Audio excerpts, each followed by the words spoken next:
देख रहे हैं डार्क राजकुमार के साथ। तो चलिए बढ़ते हैं आज की कहानी की ओर। दोस्तों, एक दिन की बात है जब हरीश दूध की फैक्ट्री से काम करके अपने घर वापस निकला। आते वक्त उसे अपना एक दोस्त मिल गया जिसका नाम अरुण था, और अरुण के साथ यूं ही टहलते हुए हरीश हाईवे से सटा एक जंगली रास्ते की तरफ चल दिया। अरुण का घर उसी कच्चे रास्ते में पड़ता था। हरीश बिना कुछ सोचे समझे अभी उस रास्ते पर चलते हुए अरुण के घर तक पहुंच गया। उसका दोस्त अरुण जानबूझकर उसे अपने घर तक ले गया और उसे चाय पिलाने की जिद करने लगा। हरीश चाहता था कि वो जितना जल्दी हो सके अपने घर तक पहुंच जाए, क्योंकि जैसे ही घनघोर अंधेरा होने लगता है वैसे हरीश के मन में डरावनी बातें एक तूफान खड़ा कर देती हैं। अभी हरीश चाय पीने के बाद वापस अपने घर की तरफ ही चलने वाला था कि अचानक ही हरीश के फ़ोन की घंटी बजने लगी। और जब हरीश ने फ़ोन देखा तो उसने पाया कि फ़ोन पर उसके बॉस थे, जिनका कहना था कि उनकी फैक्ट्री में एक कर्मचारी था जिसने अपना सारा काम कंप्लीट नहीं किया। हरीश उस दूध फैक्ट्री का एक पुराना शख्स था और एक अच्छी खासी रकम कमाने के साथ साथ वह एक बड़ा ही विश्वासी और योग्य व्यक्ति भी था, जिस कारण उसे इस काम को पूरा करना था। एक पल के लिए हरीश के दिमाग में गुस्सा तो भर गया, लेकिन वो कुछ नहीं कर पाया और एक बार फिर अपने पूरे बदन को फैक्ट्री की तरफ घुमाता हुआ उसी तरफ चल पड़ा। उस समय ठंड का मौसम था तो चारों तरफ धीमे धीमे कोहरा भी छाने लगा और हरीश अपने छोटे छोटे पैरों के साथ अभी आगे बढ़ ही रहा था कि फिर ठंड के मारे उसके हाथ पैर जमने लगे। इसी सोच में था कि इसी तरह उसे रास्ते के किनारे कोई आग जलाकर बैठा इंसान मिल जाए तो वो कुछ देर के लिए अपने शरीर को नॉर्मल कर सकता है। लेकिन जब किस्मत खराब होती है तो ऐसा कुछ नहीं होता है। अभी हरीश किसी तरह ऑफिस में पहुंचा तो सबसे पहले तो वो ऑफिस की रसोई घर में पहुंचा और उसके बाद वहां से फैक्ट्री में दाखिल हुआ, जिसके हाथ में एक रजिस्टर दिया गया जिसके अंदर लोगों के नाम और एड्रेस लिखने के साथ ही लोगों के दूध को चढ़ाना था, यानी कि किस व्यक्ति ने कितना दूध किस समय पर बेचा था। इस हड्डियां जमा देने वाली बर्फ के माहौल में वो अपना काम करता रहा और इसी तरह उसे कब रात के 11 बज गए उसे पता ही नहीं चला। और अब फैक्ट्री बंद होने का टाइम होने को आया था।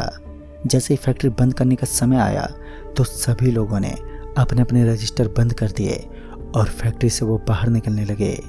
इसी दौरान फैक्ट्री का सबसे मुख्य सदस्य यानी कि हरीश उस फैक्ट्री से बाहर निकला और बॉस के बताए अनुसार उसने सबसे पहले फैक्ट्री के शटर को नीचे गिरा दिया और उसे ताले से लॉक कर दिया। और अब वक्त हो चला था वापस घर आने का।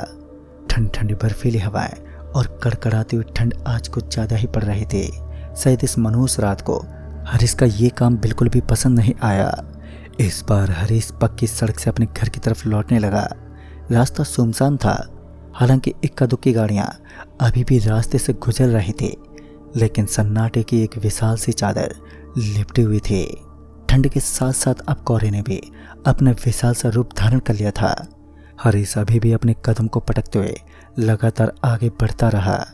उसके बगल वाली साइड में कुछ लंबे लंबे पेड़ थे जो शायद अशोक के पेड़ थे, जिनकी ऊंचाई बहुत ज़्यादा थी। तभी हरीश की नज़र एक पेड़ पर गई जिसके ऊपर कुछ हरा रंग का था। हालांकि वो पेड़ के पत्ते नहीं थे बल्कि कुछ और ही चीज़ थी जो कि इधर से उधर लटक रही थी। हरीश कुछ देर के लिए उसे घूरता रहा, लेकिन अंधेरे में उसे कुछ भी ठीक से दिखाई नहीं दिया और चांद की हल्की हल्की रोशनी तो छाई हुई थी, लेकिन उस पेड़ की छांव उस चीज़ को गायब कर रही थी। तभी हरीश ने अपना फ़ोन निकाला और उसकी टॉर्च ऑन करके देखने लगा। हरीश उस चीज़ को देख ही रहा था कि किसी ने पीछे से आवाज़ देते हुए कहा, ऊपर कुछ भी नहीं है, अपने रास्ते पर ध्यान दो वरना तुम्हारी चिता यहीं जला दी जाएगी। तभी वो तुरंत ही पीछे मुड़ा और पीछे मुड़ने के बाद हरीश ने देखा कि दूर दूर तक केवल एक ही चीज़ दिखाई दे रही थी और वो था चारों तरफ फैला हुआ घोर अंधेरा जिसके बीच सन्नाटा अपना किरदार निभा रहा था। हरीश अच्छे से समझ चुका था कि ये उसका भ्रम नहीं हो सकता। इस छोटे से हादसे से हरीश के पैर थर थर कांप रहे थे।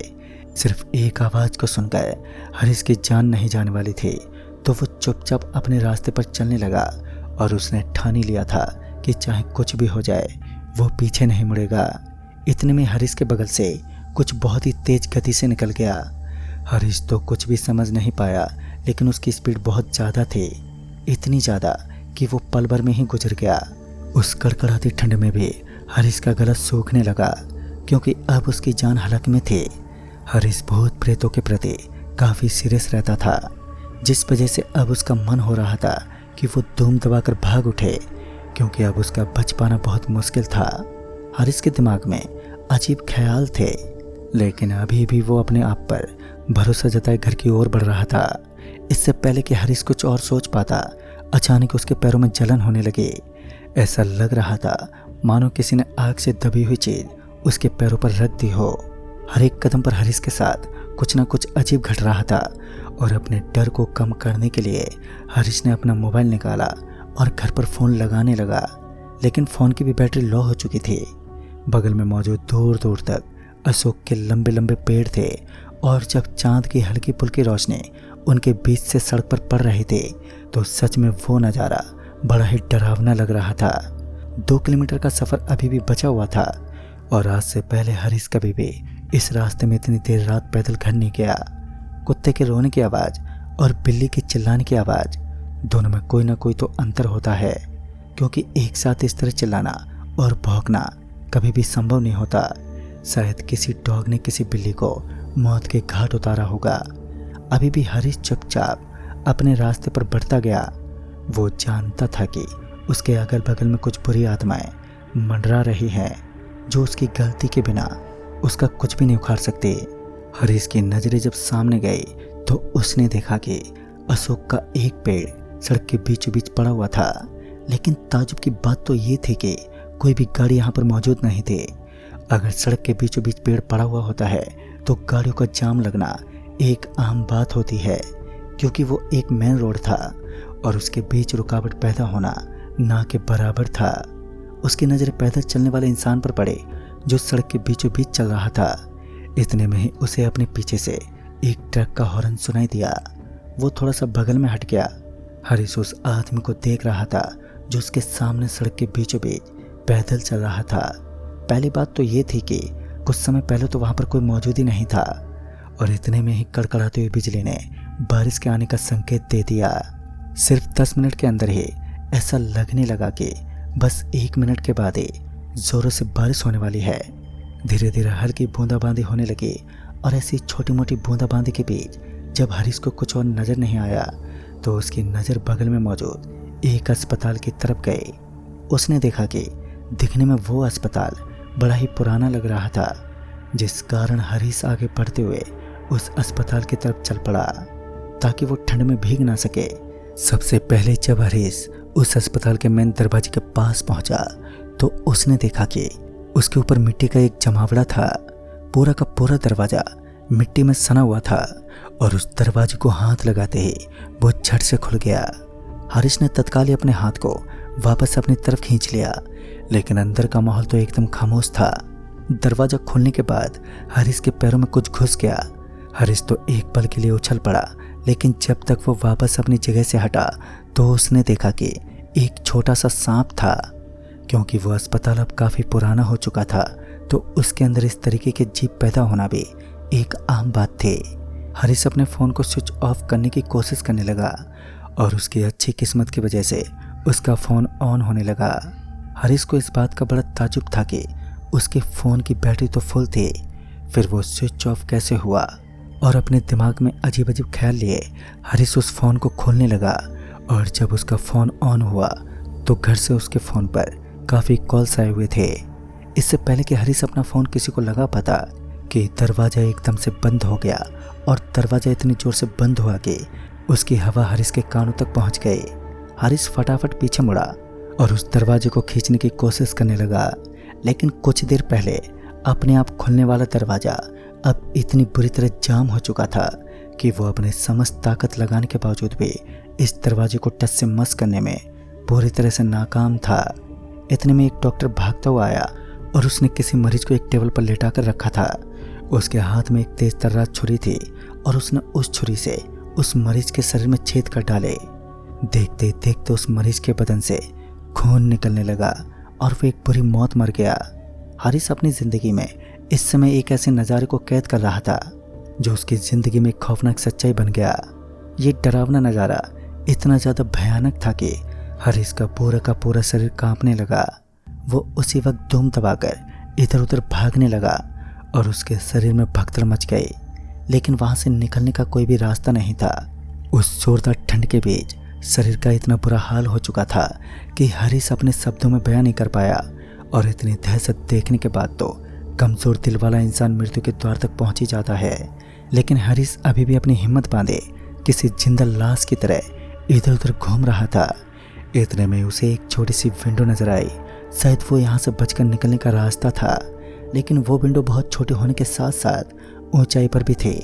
और दूसरी तरफ वो डॉक्टर, जिसका पूरा चेहरा खून से सना हुआ था, वो धीरे धीरे हरीश की तरफ बढ़ने लगा।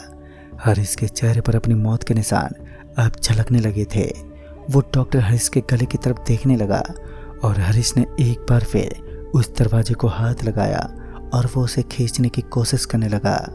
हैरान की बात तो ये थी कि इतनी आसानी से दरवाजे को खींचने के बावजूद भी वो दरवाजा आराम से खुल गया और उस दरवाजे के तुरंत खुलते ही हरीश वहां से बाहर निकल गया।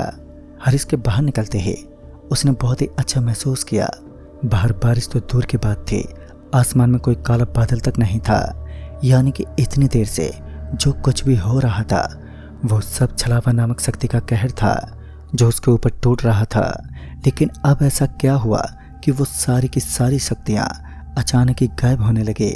अभी तो आधी रात ही थी और हरीश को याद आया कि जब कुछ देर पहले वो उस अस्पताल के अंदर था तो वहाँ का वो भूतिया डॉक्टर उसके गले को घूर रहा था।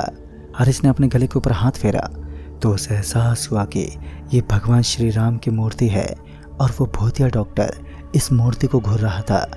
यानी कि आज जब वो जिंदा है तो सिर्फ और सिर्फ भगवान की वजह से। हरीश तुरंत ही वहाँ से भागने लगा और वो अपने घर पहुँच गया। और उस जोरदार ठंड में तेज गति से भागना भी आसान नहीं था, लेकिन जब मौत पीछे पड़ी हो तो इंसान हर उस काम को करने के लिए मजबूर हो जाता है जो वो कतई करना नहीं चाहता। खैर अच्छी बात तो ये थी कि उस दिन हरीश ने अपनी किस्मत और साहस के बल पर अपनी जान बचा ली। लेकिन वहाँ के लोगों का मानना है कि यहाँ पर पड़ने वाला हाईवे और वो हॉस्पिटल दोनों ही प्रेत बाधित है। यहाँ पर कभी भी कोई भी प्रेत योनि पीछे पड़ सकती है। और इस हाईवे का खौफ लोगों के जहन में इस कदर बढ़ता जा रहा है कि लोग रात होते ही इस हाईवे से गुजरना पसंद नहीं करते। वो किसी और रास्ते को चुनना ही बेहतर समझते हैं। तो दोस्तों इस कहानी में बस इतना ही। तब तक के लिए बाय एंड टेक केयर।